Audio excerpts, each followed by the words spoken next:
Okay. Yeah. So thanks for inviting me uh, to this exciting conference. I'm really looking forward to it. I was just actually thinking that you said, Deborah, earlier that especially happy to welcome young people, and then you start with a very old person right at the beginning. But I'll do my best anyway to try and be as young as possible. I've called this a presentation, "Can we really engage students with nature in science lessons?" But what I'm really hoping is that actually the talk's going to be a bit broader than that, and I hope everyone will find something of interest in it. I'm also going to try to put one or two little controversial issues in here, which maybe I hope will provoke a little bit of thought and discussion later on. So I just wanted to kick off with telling you something about what we're doing at Southampton. So I'm kind of hesitating a bit here because there are bits and pieces going on my screen. I have no idea what they are. Anyway, so I'm at the University of Southampton, and we have a PGCE course there. And so for many years, I've been in charge of the science PGCE course. And every year we take all our science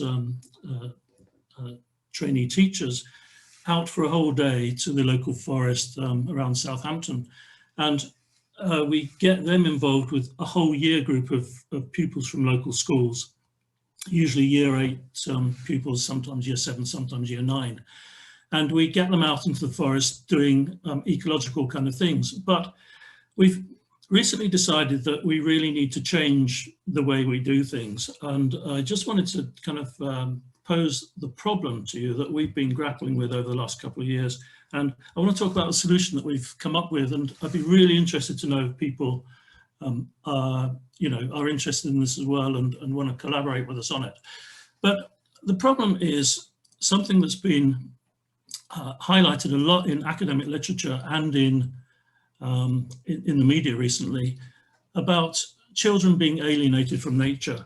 And for me, at least, and I'm sure for a lot of other people, this really came to the fore about, I guess it was about 15 years ago now, with the book written by Richard Louv called Last Child in the Woods, where he talked about this concept that he's kind of developed called nature deficit disorder.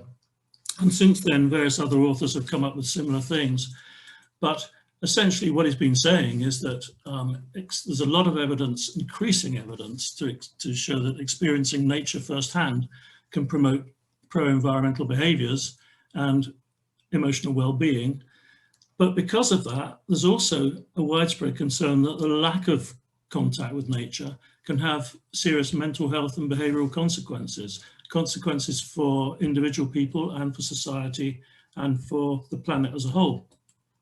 So we were wondering whether actually, as we take all these children out every year with all our science teachers, trainee teachers, we could use that day to help do something about this problem of children being alienated from nature and get them more engaged in nature.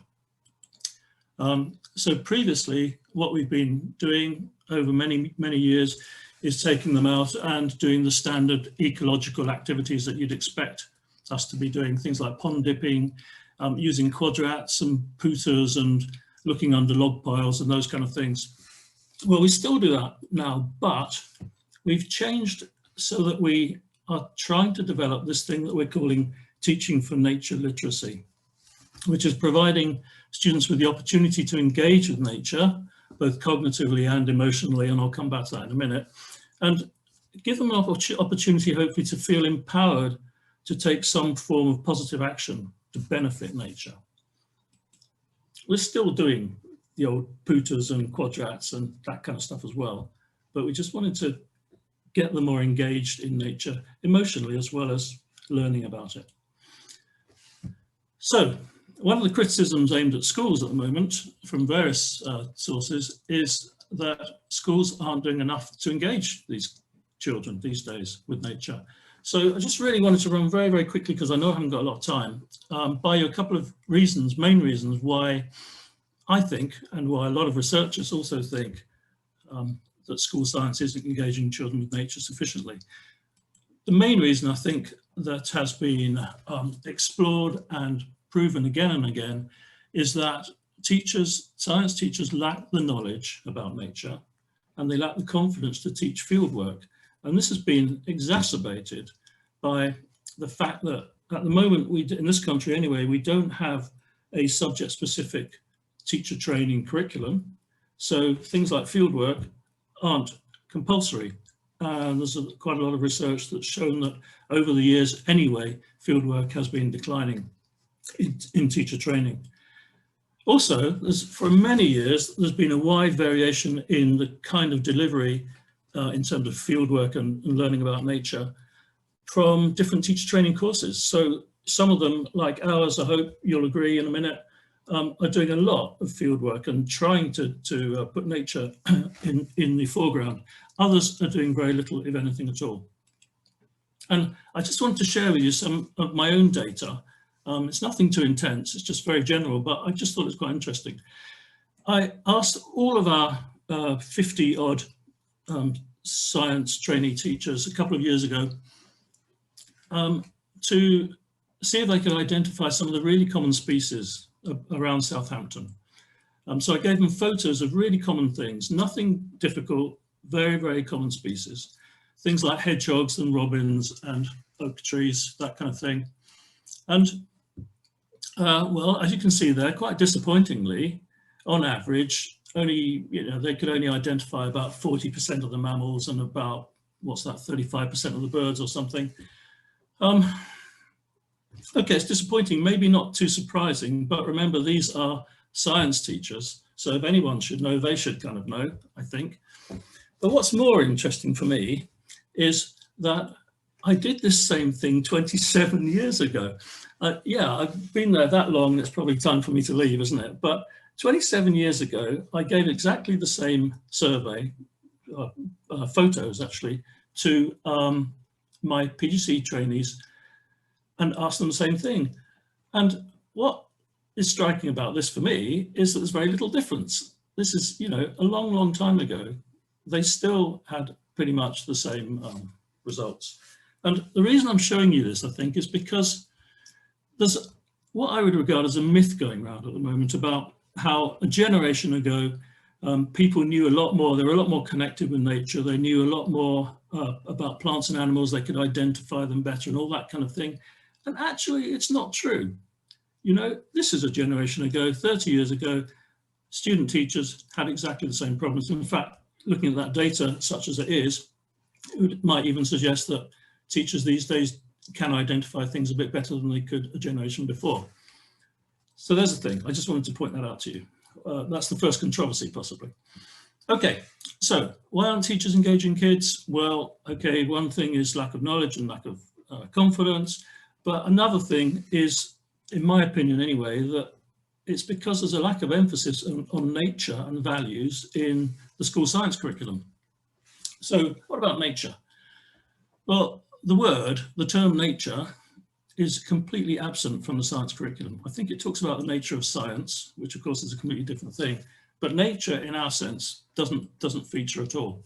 There is, of course, inclusion of things like ecological and environmental science subject knowledge or knowledge content. So things like how species interact with each other and with humans, but the word nature isn't there. So maybe that's one reason, maybe albeit a small one, why teachers aren't teaching about it.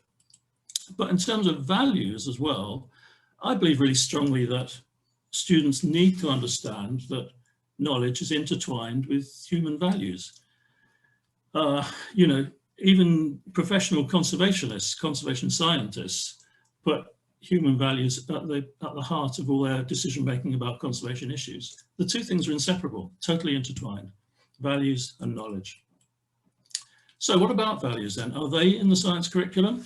If you ask a lot of teachers, there might be quite a few science teachers out there, I'm not quite sure, but some teachers would say, no, values isn't part of the science curriculum, and they'd be hard pressed to find the values because they're not there explicitly. But if you look really carefully, you can find values all over the place.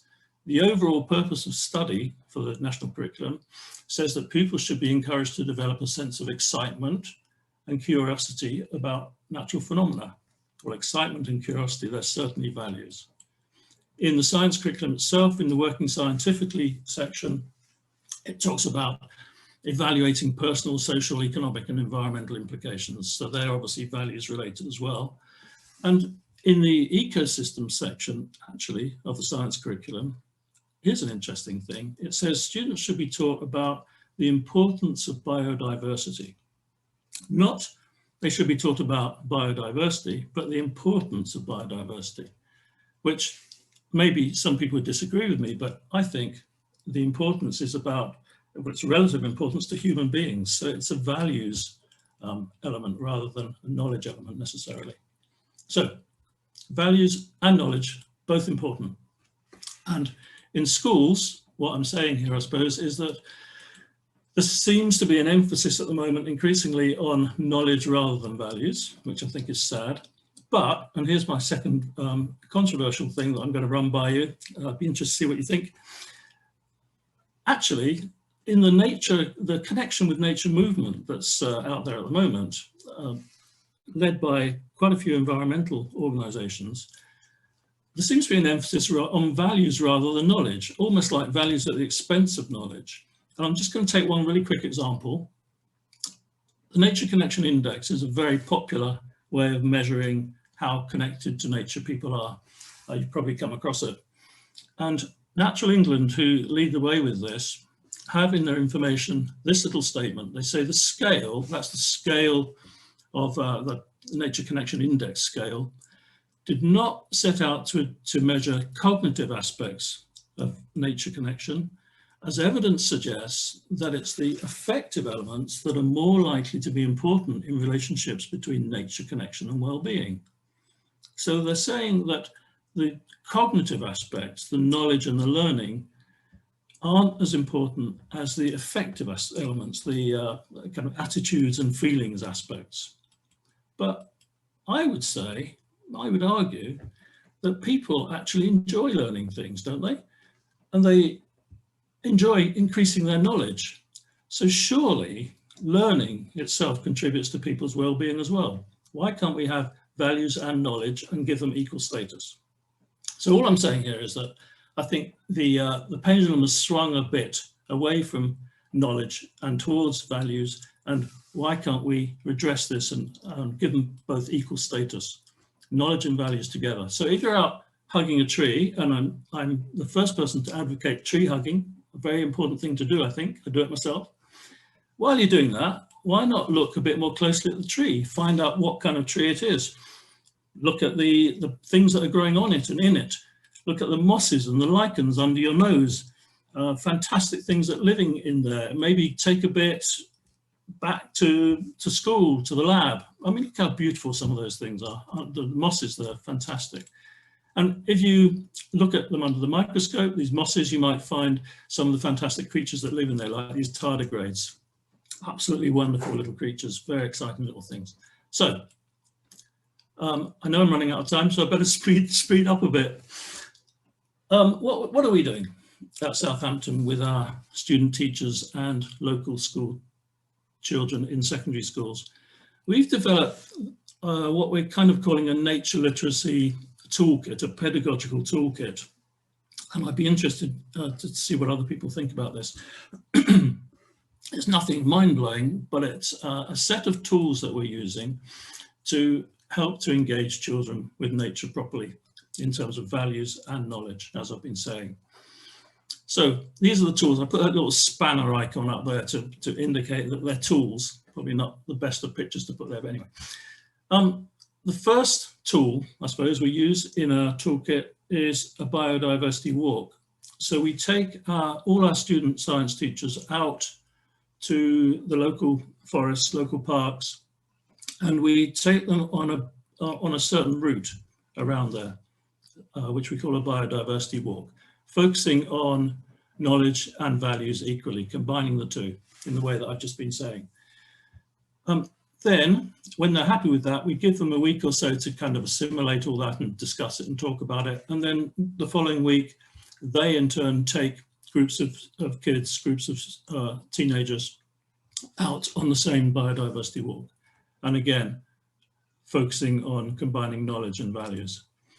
Okay, so biodiversity walk is one tool. Another tool that we use is developing confidence, students' confidence, really important. Well, actually, teachers' confidence as well, to explore nature firsthand. A lot of our children, it won't surprise you probably wherever you come from, that a lot of kids from cities never go out of the city at all. So many of these kids, even though we're on the south coast, many of them have never been to the sea. I say many, some have never been to the sea.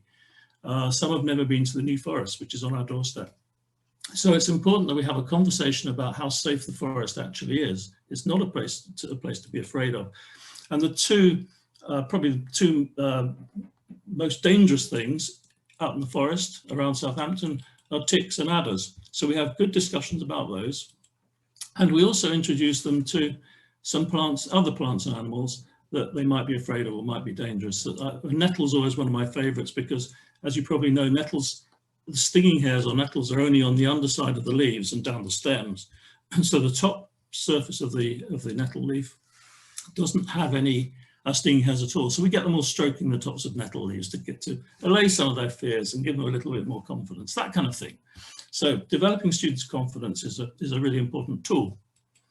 Another tool is developing curiosity questions.